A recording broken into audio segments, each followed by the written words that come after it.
श्री शिवाय नमस्तुभ्यम। हर हर महादेव। देखिए आज की ये वीडियो बहुत ही खास होने वाली है क्योंकि आज के दिन है एकादशी और यह है पापांकुश एकादशी के नाम से जानी जाती है। देखिए हम आपको बता दें, एकादशी का जो दिन होता है वो भगवान विष्णु को समर्पित होता है और जो सोमवार का दिन होता है, देखिए आज सोमवार का दिन है तो सोमवार का दिन जो होता है वो भगवान शिव को समर्पित होता है। तो देखिए यह हरिहर वाला दिन है, तो इस दिन अगर हम कुछ उपाय करते हैं तो इससे हरिहर प्रसन्न होते हैं, यानी भगवान शिव भी प्रसन्न होते हैं और भगवान विष्णु भी अत्यधिक प्रसन्न होते हैं और हमारे पितृदेव भी प्रसन्न होते हैं। तो देखिए एकादशी के दिन अगर हम काले तिल से उपाय करते हैं, हल्दी से उपाय करते हैं तो यह बहुत ही अचूक उपाय हैं। देखिए इन उपायों को आपको ज़रूर करना चाहिए। देखिए अगर आप व्रत रख रहे हैं, उपवास रख रहे हैं, अगर नहीं रख रहे हैं तो भी आपको ये उपाय करने चाहिए और अगर आप उपवास रख रहे हैं तो भी आपको ये उपाय करने चाहिए। अगर आप उपवास नहीं रख रहे हैं तो आपको ज़रूर यह उपाय करने चाहिए। पूज्य गुरु जी की कथा सुनकर समझकर समझाने का पूरा प्रयास करूंगी, इसलिए वीडियो को अंत तक जरूर देखना। और अगर आप भगवान शिव के, भगवान विष्णु के अनंत भक्त हैं और उनकी कृपा पाना चाहते हैं तो चैनल को सब्सक्राइब जरूर करना। चलिए चलते हम पहले उपाय की ओर। पहला जो उपाय है वह हर एकादशी को हम सभी को करना चाहिए। देखिए करना क्या है, हमें लेना है एक दीपक। दीपक हम मिट्टी का दीपक ले सकते हैं या फिर आप आटे का दीपक यहाँ पर ले सकते हैं। उसके बाद में हमें यह एक दीपक, उसमें हमें घी डालना है और लंबी बाती का प्रयोग हमें यहाँ पर करना है क्योंकि हम यह धन प्राप्ति के लिए यह उपाय करेंगे तो हमें लंबी बाती का प्रयोग यहाँ पर करना है।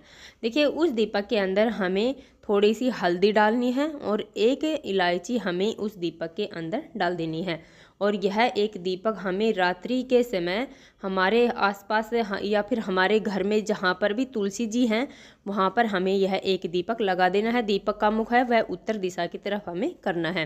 देखिए बहुत ही अचूक उपाय है, बहुत ही छोटा सा उपाय है।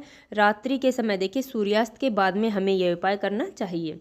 इससे हमारे घर में कभी भी धन धान्य की कोई कमी नहीं रहेगी। चलिए चलते हैं हम दूसरे उपाय की और दूसरा जो उपाय है वह भी बहुत ही खास उपाय है, बहुत ही अचूक उपाय है। तुलसी की एक पत्ती वाला उपाय। देखिए अगर हर एकादशी पर आप यह उपाय कर सकते हैं तो हमें हर एकादशी पर यह उपाय करना चाहिए। देखिए हमें करना क्या, हमें तुलसी की एक पत्ती लेनी है। इस दिन हमें पत्ती तोड़नी नहीं है, हमें गिरी हुई पत्ती या फिर पहले से टूटी हुई पत्ती हमें यहाँ पर ले लेनी है और उस पत्ती पर हमें एक हल्दी का तिलक लगाना है। देखिए पानी से हल्दी को गीला कर लेना है और एक तिलक हमें लगा देना है और वह एक हल्दी की जो तुलसी की जो पत्ती होती है वो हमें विष्णु भगवान को समर्पित करनी है। देखिए यह उपाय अगर आप व्रत रख रहे हैं तो भी आपको करना है और अगर आप उपवास नहीं रख रहे हैं तो भी आपको यह उपाय ज़रूर करना चाहिए। देखिए इस उपाय से आपके सभी मनोकामना पूरी हो जाएंगी। चलिए चलते हम तीसरे उपाय की ओर। तीसरा जो उपाय है वह भी बहुत ही खास उपाय है, बहुत ही अचूक उपाय है, शमी पत्र वाला उपाय। देखिए एकादशी के दिन अगर हम यह शमी पत्र वाला उपाय कर लेते हैं तो इससे हमारी समस्त मनोकामना पूर्ण हो जाती हैं, सभी पाप समाप्त हो जाते हैं। तो हमें करना क्या है, हमें लेना है एक लोटा जल। लोटा है वो हम तांबे का लेंगे, उसमें शुद्ध जल हम भर लेंगे।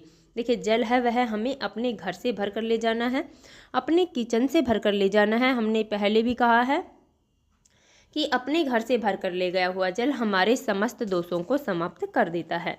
देखिए उसके बाद में हमें लेनी है 3 शमी पत्र। देखिए शमी पत्र है वो आपको आसानी से मिल जाएगा, परंतु शमी पत्र वो कहीं से खंडित शमी पत्र हमें नहीं लेने हैं।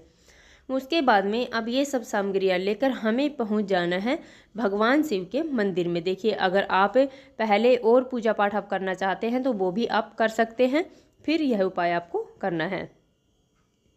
देखिए करना क्या है, हमें सबसे पहले एक शमी पत्र लेना है और उसे भगवान शिव के शिवलिंग पर जहाँ पर माता अशोक सुंदरी का स्थान होता है, देखिए जलाधारी के बीच में जो मोटी सी लाइन होती है वह माता अशोक सुंदरी का स्थान होता है, वहाँ पर हमें एक शमी पत्र समर्पित कर देना है। समी पत्र की जो पत्ती है वह भगवान शिव के शिवलिंग की तरफ होनी चाहिए। डंडी का मुख हमें जलाधारी की तरफ कर देना है। देखिए उसके बाद में हमें दूसरा समी पत्र लेना है और वह समी पत्र हमें भगवान शिव के शिवलिंग पर, जहाँ पर माता पार्वती का हस्तकमल होता है, देखिए जहाँ पर शिव पिंडी टिकी होती है, वहाँ पर हमें यह दूसरा समी पत्र समर्पित कर देना है। देखिए यहाँ पर जो इसकी पत्ती का मुख होगा वो जलाधारी की तरफ होगा और जो डंडी का मुख है वह जलाधारी से बाहर की तरफ होगा।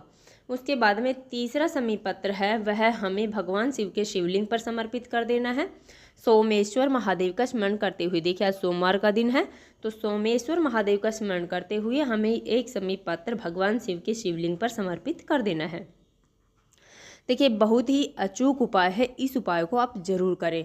इसके बाद में हमारे पास जो एक लोटा जल है, उस एक लोटे जल को हमें भगवान शिव के शिवलिंग पर सोमेश्वर महादेव का स्मरण करते हुए पूरा जल हमें धीरे धीरे समर्पित कर देना है। देखिए जल हमें इतने धीरे समर्पित करना है ताकि हमारे मुख से कम 11 बार श्री शिवाय नमस्तुभ्यम का नाम निकल सके। देखिए इस प्रकार हमें बहुत ही प्यारा, बहुत ही सुंदर सा उपाय आज के दिन हमें यहाँ पर कर लेना है। चलिए चलते हैं अब हम चौथे उपाय की ओर। चौथा जो उपाय है वह बेहद खास उपाय है। इस उपाय को हमें जरूर करना चाहिए। यह हरिहर मिलन वाला उपाय है। देखिए सोमवार का दिन भी है, एकादशी भी है, तो यह वैसे ही हरिहर वाला दिन हो गया और हरिहर वाला उपाय अगर हम कर लेते हैं तो इससे हमारी समस्त मनोकामना पूर्ण हो जाती है। तो देखिए हमें कैसे करना है, हमें लेने हैं 2 दीपक। दीपक में हमें दोनों में गोल बाती का प्रयोग करना है। दोनों दीपक आप मिट्टी के भी ले सकते हैं या फिर आप आटे के दीपक भी ले सकते हैं। उसके बाद में हमें उन दीपक में घी भर देना है और हमें उसके बाद में लेने हैं 11 काले तिल के दाने। देखिए हमें 11 काले तिल के दाने अलग अलग जगहों पर 2 जगह ले लेने हैं। उसके बाद में हमें लेनी है थोड़ी सी हल्दी। देखिए हल्दी आप 1 या 2 चुटकी यहाँ पर ले सकते हैं। उसके बाद में आपके घर पर जहाँ पर भी भगवान विष्णु की फोटो है, प्रतिमा है, तस्वीर है, यहाँ पर आप जाइए। देखिए अगर आपके पास भगवान विष्णु की फोटो नहीं है तो आप भगवान विष्णु के किसी भी अवतार, लड्डू गोपाल की अगर तस्वीर आपके पास हो, कान्हा जी की तस्वीर आपके पास हो, तो कोई भी अगर अवतार आपके पास है तो आप वहाँ पर जाकर यह एक दीपक प्रज्वलित करेंगे और उस दीपक के अंदर हमें यह 11 के तिल के दाने और थोड़ी सी हल्दी जो हमारे पास है वो डाल देनी है। ओम नमो भगवते वासुदेवाय नमः का स्मरण करते हुए। देखिए जो मंत्र है वो आपको स्क्रीन पर लिखा हुआ मिल जाएगा। तो इस प्रकार हमें यह एक दीपक प्रज्वलित करना है। इसके बाद में दूसरा दीपक हमें लेकर चले जाना है भगवान शिव के मंदिर में। देखिए मंदिर में ले जाने के बाद में हमें एक दीपक वहाँ पर प्रज्वलित करना है और जो हमारे पास जो काले तिल के दाने हैं उस काले तिल के दाने को हमें दीपक के अंदर डाल देना है, हरिहर महादेव का स्मरण करते हुए। तो देखिए इस प्रकार ये बहुत ही प्यारा सा, बहुत ही सुंदर सा उपाय आज के दिन आपको कर लेना है। देखिए इससे आपकी सभी मनोकामना पूरी हो जाएगी। कोई भी संकट है, कोई समस्या है, वो सभी समाप्त हो जाएगी। इसके बाद हम चलते हैं 5वें उपाय की ओर। 5वां जो उपाय है वह भी बहुत ही खास उपाय है। सोमवार का दिन है और सोमवार की एकादशी पड़ रही है, तो इस दिन हमें यह उपाय करना है। हमें करना क्या है, हमें लेना है 1 लोटा जल। लोटा है वो हम तांबे का लेंगे, उसमें शुद्ध जल हम भर लेंगे। देखिए हमने पहले भी कहा है जल हमें अपने घर से भर कर ले जाना है, अपने किचन से भर कर ले जाना है, क्योंकि अपने घर से भर कर ले गया हुआ जल हमारे समस्त दोषों को समाप्त कर देता है। इसके बाद में यह 1 लोटा जल लेकर हमें पहुंच जाना है भगवान शिव के मंदिर में। वहां पर जाने के बाद में सबसे पहले थोड़ा सा जल हमें भगवान शिव के शिवलिंग पर जहाँ पर गणेश जी का स्थान होता है वहाँ पर समर्पित कर देना है। थोड़ा सा जल हमें माता अशोक सुंदरी वाले स्थान पर समर्पित कर देना है। थोड़ा सा जल हमें कार्तिक जी वाले स्थान पर समर्पित कर देना है। उसके बाद में थोड़ा सा जल हमें माता पार्वती के हस्त कमल पर समर्पित कर देना है। देखिए हमें भगवान शिव के शिवलिंग पर यह जल समर्पित नहीं करना है। उसके बाद में लोटे के अंदर हमें जल बचा लेना है। देखिए बचा हुआ जल लेकर हमें पहुंच जाना है बेलपत्र के वृक्ष के नीचे। देखिए आपके आसपास कहीं भी बेलपत्र का वृक्ष हो, आप वहां पर चले जाएं। उसके बाद में बाकी पूरा बचा हुआ जल हमें बेलपत्र वृक्ष की जड़ में समर्पित कर देना है। देखिए हमें अपनी मनोकामना बोल देनी है।